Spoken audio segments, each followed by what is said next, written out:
نحمده ونصلي على رسوله الكريم اما بعد فاعوذ بالله من الشيطان الرجيم بسم الله الرحمن الرحيم رب اشرح لي صدري ويسر لي امري واحلل عقدة من لساني يفقهوا قولي باب الوعظ والاقتصاد فيه، وعظ اور اس میں درمیانہ روی کا بیان۔ قال اللہ تعالی ادع الى سبیل ربک بالحکمۃ والموعظۃ الحسنۃ، اللہ تعالیٰ نے ارشاد فرمایا آپ اپنے رب کے راستے کی طرف حکمت سے اور عمدہ طریقے سے لوگوں کو دعوت دیجیے۔ وعن ابی وائل شقیق ابن سلمۃ قال كان ابن مسعود رضی اللہ عنہ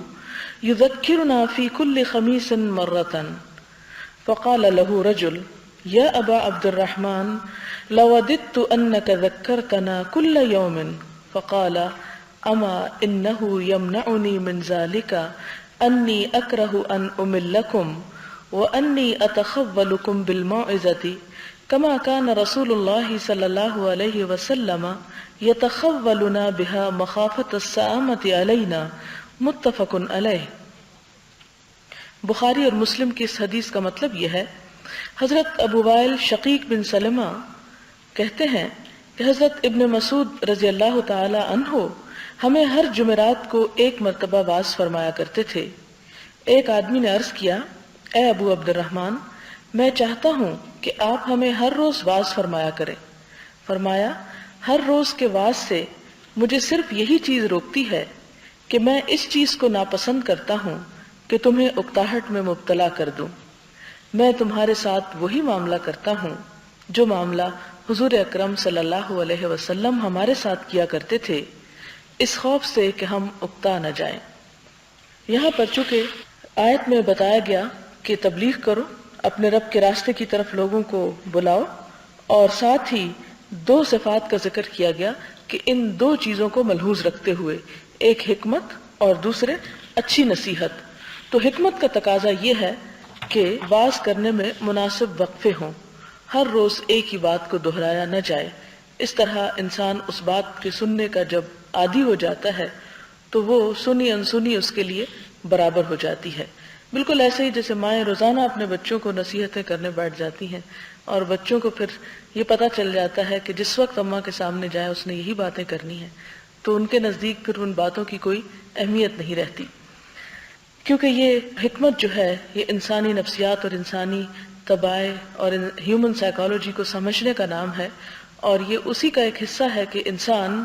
جب دوسرے کو بات بتائے تو اتنے وقفے کے ساتھ کہ وہ بات دوبارہ اس کو ایک طرح سے نئی محسوس ہو۔ وَأَنْ أَبِي الْيَقْظَانِ عَمَّارِ بْنِ يَاسِرٍ رضی اللہ عنہما قال سمعت رسول اللہ صلی اللہ علیہ وسلم يقول ان طول صلاة الرجل وقصر خطبته مئنة من فقهه فأطيلوا الصلاة وأقصروا الخطبة رواہ مسلم۔ حضرت ابو الیقظان عمار ابن یاسر رضی اللہ سے مروی ہے، فرمایا میں نے حضور صلی اللہ علیہ وسلم کو یہ فرماتے سنا، بے شک کسی آدمی کی نماز کا لمبا ہونا اور اس کے خطبے کا مختصر ہونا اس کے سمجھدار ہونے کی دلیل ہے، اس لیے نماز کو لمبا کیا کرو اور خطبے کو مختصر۔ یہ اشارہ ہے جمعے کی نماز کی طرف جس میں نماز کے ساتھ خطبہ ہوتا ہے، لیکن آپ اپنے چاروں طرف دیکھ سکتے ہیں کہ عملی صورتحال کیا ہے۔ اس میں خطبے ایک ایک گھنٹے پر مشتمل ہوتے ہیں اور نماز 5 منٹ کے اندر ختم ہو جاتی ہے، جبکہ معاملہ برعکس ہونا چاہیے۔ وعن معاویہ ابن الحکم السلمی رضی اللہ عنہ قال بین انا اصلی مع رسول اللہ صلی اللہ علیہ وسلم اذا عطس رجل من القوم فقلت يرحمك الله فرماني القوم بأبصارهم فقلت واسكل أمياه ما شأنكم تنظرون إلي فجعلوا يضربون بأيديهم على أفخاذهم فلما رأيتهم يصمتونني لكني سكت فلما صلى رسول الله صلى الله عليه وسلم فبأبي هو وأمي ما رأيت معلما قبله ولا بعده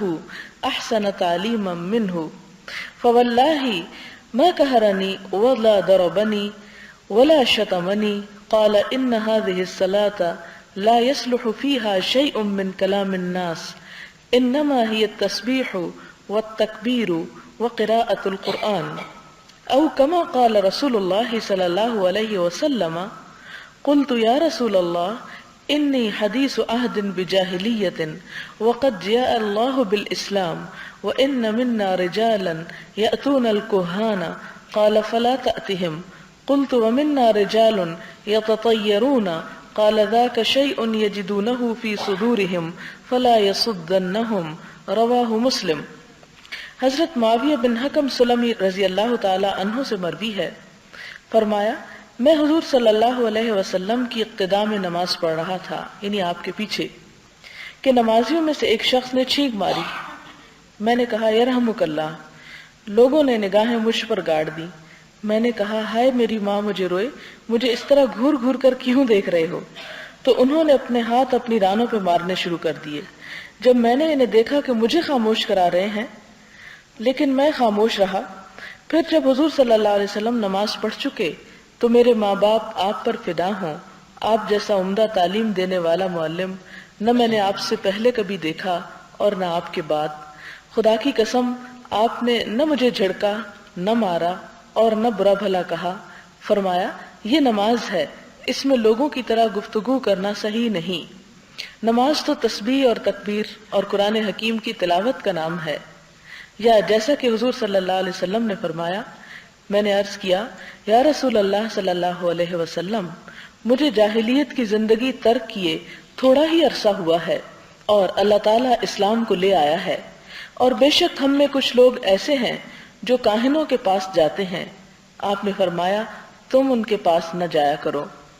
میں نے عرض کیا ہم میں کچھ لوگ ایسے ہیں جو برا شگون لیتے ہیں۔ فرمایا یہ ایک ایسی چیز ہے جسے وہ اپنے سینوں میں محسوس کرتے ہیں، ہاں یہ چیز انہیں کسی کام سے نہ روکے۔ یہاں پر آپ دیکھیں پہلی بات تو یہ کہ ایک شخص نے نماز جیسی چیز میں گفتگو کی۔ اب دیکھیں کہ نماز سے بڑھ کر عبادت کیا ہوگی، یعنی فرض عبادت، اور اس میں گفتگو کرنے کا مطلب ہے کہ نماز کا ختم ہو جانا، گویا فرض کا ادا نہ ہونا۔ لیکن آپ صلی اللہ علیہ وسلم کے برعکس آپ دیکھیں کہ لوگوں کا طریقہ کیا تھا اس شخص کو سمجھانے کا، بتانے کا، وہی جو آج کل ہوتا ہے، وہی جو آج کل کسی مسجد میں کچھ ہو سکتا ہے کہ اگر کوئی شخص ان کی مرضی کے مطابق لباس میں نہیں یا ان کی مرضی کے سٹائل میں نہیں تو وہ اندر آئے ہوئے کو بھی باہر نکال دیتے ہیں۔ یہاں تک میں نے سنا ہے کہ بعض لوگ ایک دوسرے کی مسجدوں کو مثلا ایک جگہ اونچی آواز سے آمین پڑھتے ہیں تو دوسری جگہ نہیں، تو ان کو اگر کوئی سنائی دے جائے اونچی آواز سے آمین کہتا تو باہر نکال دیتے ہیں، یہاں تک کہ مسجد دھو ڈالتے ہیں کہ اس کے آنے سے مسجد ناپاک ہو گئی ہے، اور ولضالین اور ولضالین جو ہے اس کے پڑھنے کے فرق سے۔ تو یہ سب کچھ جہالت کا نتیجہ ہے، حالانکہ اس کی حقیقت کچھ بھی نہیں اس اختلاف کی۔ لیکن آپ صلی اللہ علیہ وسلم نے ایک شخص کو نماز میں گفتگو کرنے پر بھی کچھ نہیں کہا، بلکہ جب لوگوں نے اپنی طرف سے چپ کرانے کی کوشش کی تو اس پر آپ صلی اللہ علیہ وسلم نے نہ مجھے جھڑکا، نہ مارا، نہ برا بھلا کہا، بلکہ صرف اتنا کہا کہ یہ نماز ہے، اس میں لوگوں سے گفتگو کرنا جو ہے وہ جائز نہیں۔ اور بات بھی صرف اتنی سی تھی کہ ان کو یہ سمپلی بتا دیا جاتا۔ ہمارے ہاں بھی عموماً آپ دیکھیں کہ والدین ہوں یا اساتذہ ہوں، کسی بھی چیز کی ریزن دیے بغیر یا بات کیے بغیر بلا وجہ ڈانٹ ڈپٹ اور ناراضگی کا اظہار کرتے ہیں، اور بچے کو یہ علم نہیں ہوتا کہ مجھے کسی بات سے روکا جا رہا ہے تو کیوں روکا جا رہا ہے۔ عموماً بچوں کو صرف یہ سکھایا جاتا ہے کہ وہ احترام کریں، اور احترام کے جواب میں وہ کچھ نہ پوچھیں، یعنی سوال کرنے کو ڈسکریج کیا جاتا ہے کہ اگر والدین سے کوئی پوچھ بیٹھے یا استاد سے کوئی پوچھ بیٹھے کہ یہ بات کیوں ہے تو اسے کہا جاتا ہے کہ بس تمہارا کام ہے اطاعت کرنا، تمہارا کام ہے بات ماننا، اور تمہارا کام ہے احترام کرنا، لہٰذا اس احترام میں تمہیں سوال کی اجازت نہیں، یا تم بڑھ بڑھ کر مت بولو یا خاموش ہو جاؤ۔ تو کسی کی بھی کیوریاسٹی کو صرف دبا دیا جاتا ہے، اور عموماً آپ دیکھیں کہ احترام نام کی چیز کو اتنا ہوا بنا دیا گیا ہے کہ وہ استاد اور بچے کے درمیان ایک دیوار بن کے کھڑی ہو جاتی ہے، یا والدین اور اولاد کے درمیان ایک ایسا گیپ پیدا کر دیتی ہے، ایک ایسا ڈسٹنس لے آتی ہے کہ جس کی وجہ سے وہ ایک دوسرے سے سیکھ نہیں سکتے، ایک دوسرے کے قریب نہیں ہو سکتے۔ اب آپ دیکھیں کہ والدین اور اولاد کا کتنا قریب کا رشتہ ہے، اس سے قریب رشتہ اور کیا ہو سکتا ہے، لیکن اس کے باوجود آپ دیکھیں کہ عموماً باپ اور بیٹے کو کہیں بیٹھا دیکھیں تو ان کے درمیان کوئی گفتگو نہیں دیکھیں گے آپ، اس لیے کہ دونوں کے درمیان ایک احترام کی دیوار حائل ہے اور وہ ایک دوسرے کے ساتھ کوئی بات چیت کرنے نہیں دیتی۔ تو اسے جسے ہم کمیونیکیشن گیپ کہہ سکتے ہیں یا جنریشن گیپ کہہ سکتے ہیں، یہ اسی قسم کے رویے کا نتیجہ ہے۔ حالانکہ حضور صلی اللہ علیہ وسلم سے بڑھ کر کسی کا نہ احترام کیا جاتا اور نہ ہی اس احترام میں کسی قسم کی کوئی کمی تھی، اور ابو سفیان جب کہ ابھی مسلمان نہیں ہوئے تھے اور ہرقل کے دربار میں وہ پہنچے تو ان سے پوچھا گیا محمد صلی اللہ علیہ وسلم کے جو ساتھی ہیں، جو لوگ اس پر ایمان لے آئے ہیں، وہ ان کے ساتھ کیا معاملہ کرتے ہیں؟ تو اس نے برملا کہا، اس کے باوجود کہ وہ آپ کا دشمن تھا، کہ میں نے آپ کے ساتھیوں کو آپ سے اتنی محبت کرتے دیکھا کہ جتنی بادشاہوں کے ساتھ ان کے عوام کو یا ان کے وزیروں کو یا ان کے رعایا کو محبت کرتے نہیں دیکھا، کہ میں نے بڑے بڑے دربار دیکھے ہیں لیکن جو محبت کا عالم وہاں ہے وہ کہیں اور نہیں۔ اور ظاہر ہے کہ اس محبت میں احترام بھی شامل تھا، اس لیے کہ قرآن پاک کا یہ حکم ہے کہ وَتُعَزِّرُوهُ وَتُوَقِّرُوهُ، کہ تم اس کی مدد بھی کرو اور اس کا احترام بھی کرو۔ لیکن اس احترام کے باوجود صحابہ کے دلوں میں آپ صلی اللہ علیہ وسلم کا خوف نہیں تھا، کیونکہ خوف ایسی چیز ہے کہ جو انسان کو سیکھنے نہیں دیتی۔ چونکہ آپ صلی اللہ علیہ وسلم نے اپنے بارے میں فرمایا کہ انما بعثت معلما، میں سکھانے والا بنا کر بھیجا گیا ہوں، اور اگر آپ سے صرف وہ ڈرتے ہی رہتے تو آپ کچھ بھی ان کو سکھا نہ سکتے، وہ آپ سے کچھ پوچھ نہ سکتے۔ لہٰذا جب وہ پڑھ چکے نماز تو انہیں صرف اتنا بتایا گیا کہ نماز میں بات کرنے کی اجازت نہیں۔ ظاہر ہے کہ دوسرا انسان بھی انسان ہے، آخر اس کے اندر بھی عقل ہے، اگر اس کو صحیح طریقے سے ایک بات بتا دی جائے تو اس کے سمجھنے بھی کیا مشکل ہے۔ پھر اس کے بعد وہ انکریج ہوتے ہیں اور پوچھتے ہیں کہ اللہ کے رسول صلی اللہ علیہ وسلم، میں کچھ عرصہ پہلے ہی مسلمان ہوا ہوں، تو میں دیکھتا ہوں کہ ہم میں سے ایسے لوگ ہیں کچھ جو کاہنوں کے پاس جاتے ہیں، یعنی ہم میں سے مراد ان کی یہ نہیں تھی کہ مسلمانوں میں سے، بلکہ اہل جاہلیت میں سے۔ کاہن وہ لوگ ہوتے تھے جنہیں آپ نجومی کہہ سکتے ہیں اس دور کے، یا جن سے لوگ غیب کی خبریں معلوم کرنے کو جاتے۔ تو آپ نے فرمایا کہ تم ان کے پاس نہ جاؤ، بس صرف اتنی سی بات کر دی کہ تم نہ جاؤ، یہ کوئی اچھی بات نہیں ہے۔ میں نے عرض کیا کہ ہم میں کچھ لوگ ایسے ہیں جو برا شگون لیتے ہیں۔ آپ نے فرمایا یہ ایسی چیز ہے جسے لوگ اپنے سینوں میں محسوس کرتے ہیں، ہاں یہ چیز انہیں کسی کام سے نہ روکے۔ اس میں بھی آپ دیکھیں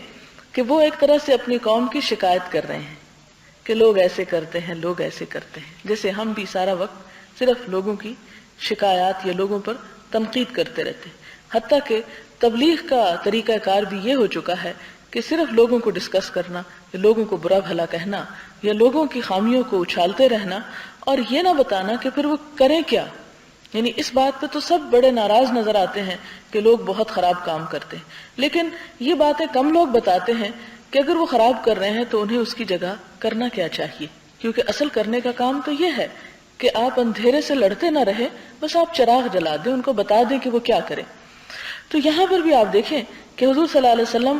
اس کی اس بات کو سن کر یہ نہیں کہتے کہ لوگ کافر ہیں اور لوگ فاسق ہیں اور لوگ مشرک ہیں اور لوگ یہ اور یہ کرتے ہیں، بلکہ آپ سمپلی یہ فرماتے ہیں ہاں تم ایسا نہیں کرنا، یعنی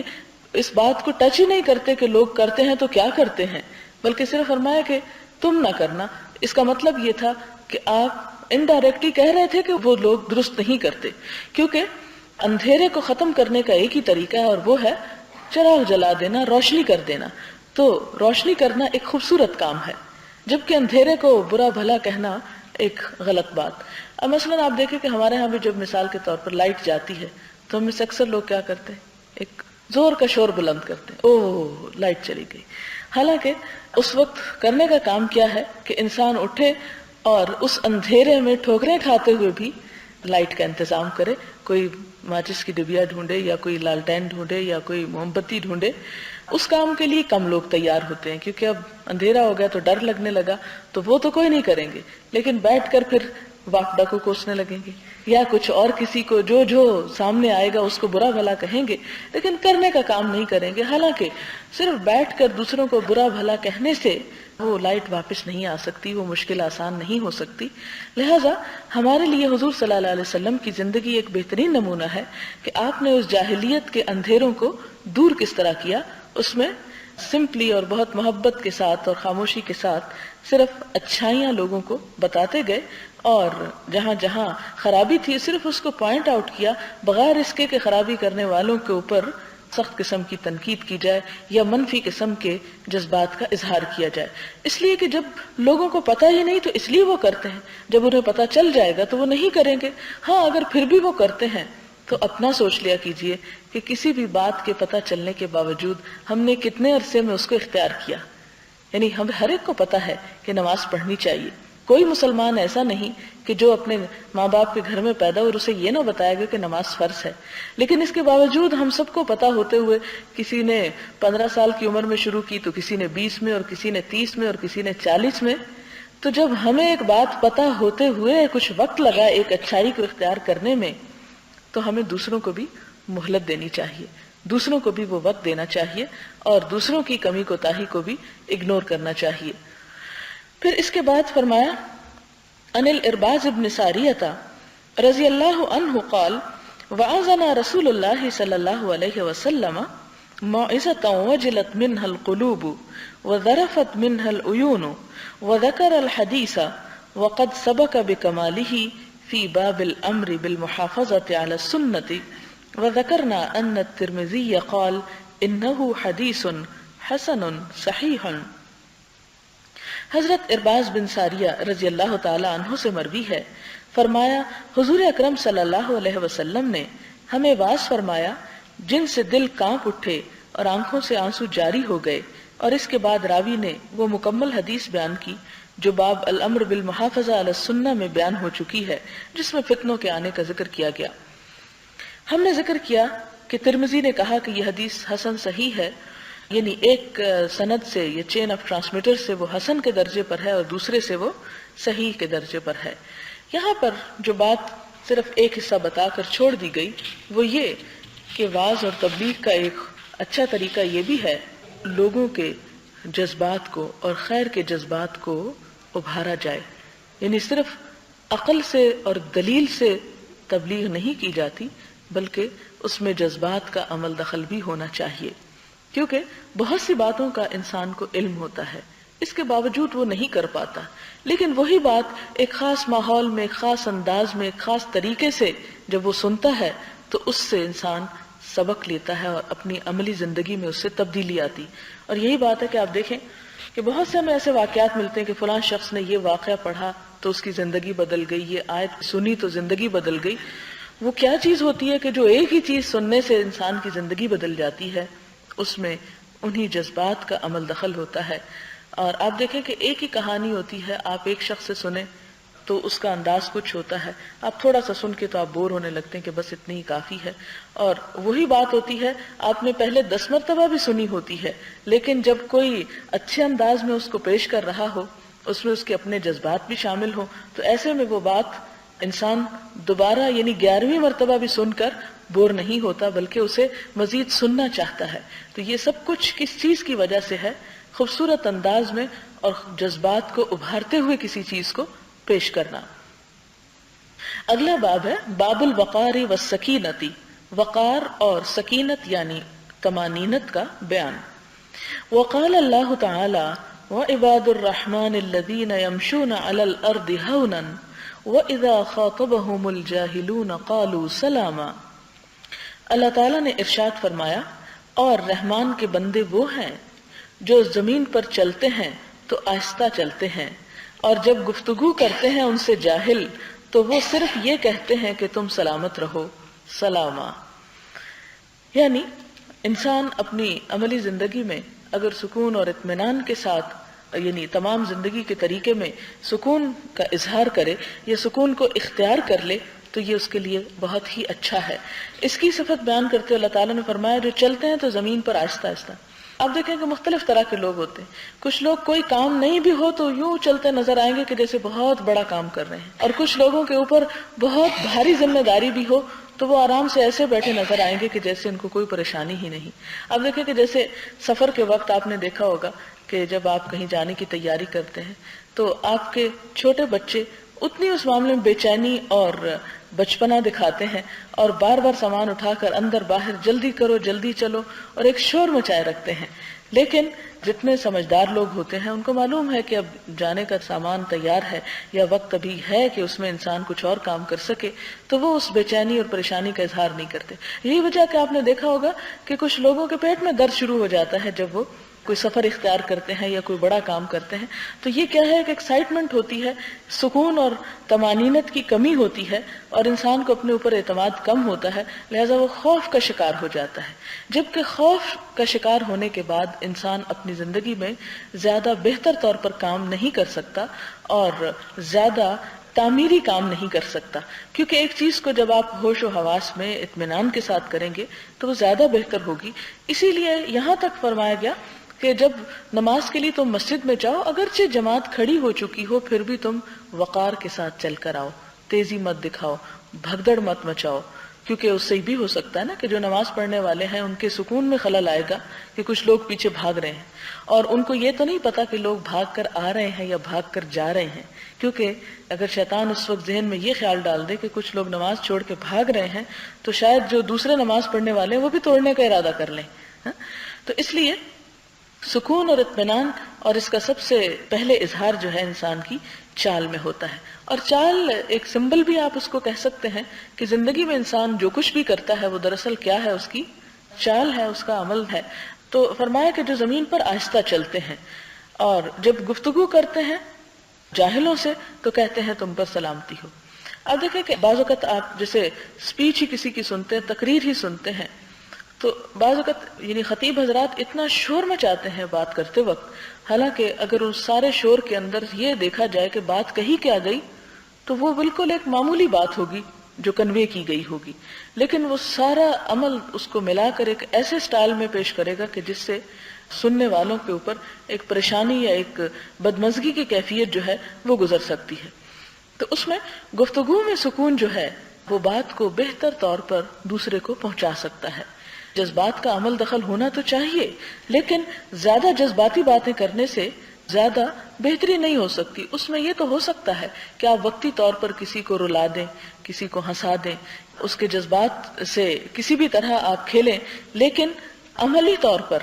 وہ بات زیادہ دیر پا نہیں ہو سکتی, زیادہ مفید نہیں ہو سکتی. اسی لیے تعلیم کے میدان میں حضور اکرم صلی اللہ علیہ وسلم کا طریقہ کلام اور طریقہ تبلیغ جو ہے بہترین طریقہ ہے کہ جس میں آپ صلی اللہ علیہ وسلم کے بارے میں تو یہاں تک ملتا ہے کہ آپ اس طرح گفتگو فرماتے تھے بعضوں کا سکھاتے وقت کہ آپ کا ایک ایک لفظ گنا جا سکتا تھا, یعنی آہستہ گفتگو فرماتے. پھر اسی طرح یہ ہے کہ آپ صلی اللہ علیہ وسلم جب گفتگو فرماتے تو اس میں کچھ چیزیں 3 مرتبہ بھی دہراتے تھے تاکہ سننے والا اس کو سن کر سمجھ سکے. ہم چونکہ ہر وقت جلدی میں ہوتے ہیں تو اس لیے سوچتے ہیں کہ بس جلدی جلدی بات پہنچائیں تو شاید اسی طرح دوسرا سمجھ سکے یا سن سکے, حالانکہ جلدی کی ہوئی بات یعنی جلدی جا بھی سکتی ہے, اور جو بات آرام سے کی جائے, سکون کے ساتھ کی جائے, اس کو کنوے کرنے میں بھی آسانی ہوتی ہے اور دوسرے کو سمجھنے میں بھی آسانی ہوتی ہے, اس کو کرنے میں بھی آسانی ہوتی ہے. تو اس چیز کا بہرحال ہمیں خیال رکھنا چاہیے. ہم ان تمام چیزوں کو, ان تمام اصولوں اور ضابطوں کو بظاہر دیکھ کر خوش بھی ہوتے ہیں اور اپریشیٹ کرتے ہیں کہ ہاں ایسا ہونا چاہیے, لیکن جب اپنی عملی زندگی میں اس کے عمل کا تعلق آتا ہے تو پھر ہم عموماً ان کو بھول جاتے ہیں. اس کی وجہ یہ ہے کہ کوئی بھی چیز صرف اس طرح انسان کی زندگی میں نہیں آ سکتی کہ وہ اس کو اچھا سمجھتا ہے. یہ پہلا سٹیپ تو ضرور ہو سکتا ہے, لیکن اس کے لیے پریکٹس اور کوشش کی ضرورت ہے. آپ گفتگو کرتے ہوئے اپنے آپ کو خود جج کریں کہ میری گفتگو کیا ضرورت سے زیادہ تیز تھی یا آہستہ تھی, کیونکہ کچھ لوگ بہت آہستہ بھی جب بولتے ہیں تو بولنے کا انداز ایسا ہے کہ دوسرے سننے والے سو ہی جائیں یا وہ درمیان گفتگو کہیں اور ذہنی تفریح شروع کر دیں. تو اس میں ان تمام حکمت کی باتوں کا لحاظ اور پاس رکھنا ضروری ہے, اور سب سے بہتر طور پر انسان خود اپنے آپ کو جج کر سکتا ہے, خود محسوس کر سکتا ہے کہ اس کی سپیڈ کیسی ہے، مناسب ہے یا نہیں۔ اور یہاں پر خاص طور پر جو فرمایا گیا، جو آیت میں آتا ہے کہ جاہلوں سے جب بات کرتے ہیں، آپ دیکھیں کہ جب آپ سے کوئی بات کرتا ہے تو عموماً جواب میں انسان کے اندر وہ جو نقل کی ایک کیفیت ہے، نقل اتارنے کی، اور آپ نے دیکھا ہوگا کہ عموماً بچے جب بڑے ہوتے ہیں تو سیکھنے کی عمر کو آتے ہیں تو ہر ایک کی نقل اتارتے ہیں، جو کوئی بولتا ہے اسی طرح طوطے کی طرح جواب میں ریپیٹ کر دیتے ہیں۔ یہ نقل کی عادت جو ہے یہ اپنی جگہ بڑی مفید بھی ہے، کیونکہ انسان اس وقت تک سیکھ نہیں سکتا جب تک وہ نقل اتار نہیں سکتا، کہ جو کچھ سیکھتا ہے وہ کلام یا گفتگو بھی وہ دراصل کس سے آتی ہے، وہ نقل اتارنے کی جو انسان کی صلاحیت ہے اس سے آتی ہے۔ اپنی جگہ یہ ایک اچھی چیز صحیح، لیکن آپ دیکھیں کہ جب آپ سے کوئی اچھی طرح بات کرتا ہے تو جواب میں آپ بھی اس کے ساتھ نارمل انداز میں بات کرتے ہیں، لیکن بعض اوقات یہ ہوتا ہے کہ جب آپ سے کوئی اکھڑ پن کا رویہ اختیار کرتا ہے تو پھر آپ کنٹرول کرنا مشکل ہوتے ہیں، آپ جواب میں اس سے زیادہ اکھڑ بن کے اس کو دبانے کی کوشش کرتے ہیں۔ تو یہاں پر اہل ایمان کی یہ صفت بتائی گئی کہ وَإِذَا خَاطَبَهُمُ الْجَاهِلُونَ، کہ جب ان سے جاہل لوگ ہم کلام ہوتے ہیں، ان سے خطاب کرتے ہیں تو وہ ان کو کہتے ہیں کہ تم پر سلامتی ہو، یعنی انہیں خوف زدہ نہیں کرتے، انہیں پریشان نہیں کرتے، بلکہ ان کو اطمینان میں اور کانفیڈنس دیتے ہیں ان کو۔ اس میں آپ دیکھیں کہ استاد کے لیے بھی یہاں پر ایک بہت بڑی نصیحت کی بات ہے کہ عموماً استاد وہی ہوتا ہے جو سکھانے والا ہو، اور کس کو سکھاتا ہے؟ لا علم لوگوں کو سکھاتا ہے، یعنی وہ بھی ایک طرح سے جاہلی میں شمار ہوتے ہیں۔ اگر کسی شخص کو وہ سب کچھ آتا ہوتا تو وہ پھر شاگرد نہ ہوتا، پھر وہ بھی استاد ہوتا۔ وہ سیکھنے کے لیے تو آیا ہے، وہ اس بات کا اعتراف ہی تو کر رہا ہے کہ اسے نہیں آتا اور اسے سکھایا جائے۔ لیکن اگر سکھانے میں غیر ضروری شدت اور غیر ضروری روب استعمال کیا جائے تو اس سے پھر سیکھنے کی کیپیسٹی کم ہو سکتی ہے۔ تو قالو سلامہ کا یہ ضروری نہیں کہ اس وقت ان کو سلام بولتے ہیں،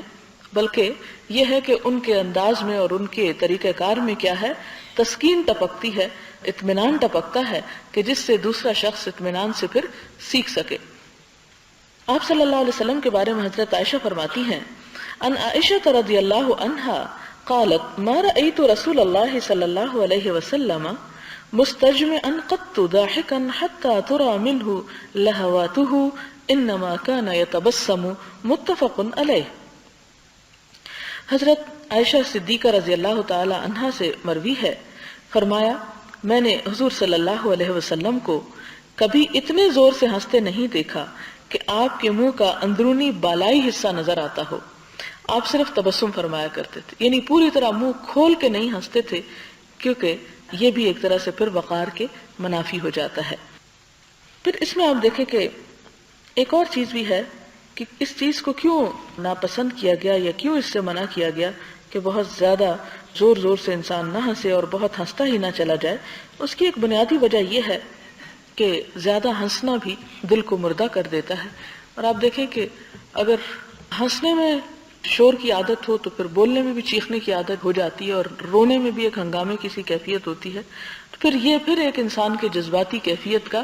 اظہار کرتا ہے۔ تو اس لیے اعتدال کی جب بات ہوئی، سکون اور اطمینان اور وقار کی جب بات ہوئی تو پھر وہ تمام چیزوں میں آیا، اور کوئی بھی چیز جو ایک اعتدال کے ساتھ کام کرتی ہے وہ دیر تک کام کر سکتی ہے بنسبت اس چیز کے کہ جو ایک طوفان کی طرح آئے تو وہ طوفان کی طرح ہی جاتی۔ آپ دیکھیں کہ جیسے آہستہ پانی جب بہتا ہے تو اسے بہتے ہوئے اور گزرتے ہوئے ایک وقت لگتا ہے، لیکن جب تیز ایک ریلا آتا ہے تو آپ دیکھیں وہ آتا ہے اور لمحوں میں چلا جاتا ہے۔ تو چونکہ آپ صلی اللہ علیہ وسلم ایک معلم تھے، سکھانے والے تھے، اور آپ آخری نبی تھے، لہٰذا آپ جو کچھ سکھا رہے تھے وہ اس لیے تھا تاکہ وہ لوگوں کے اندر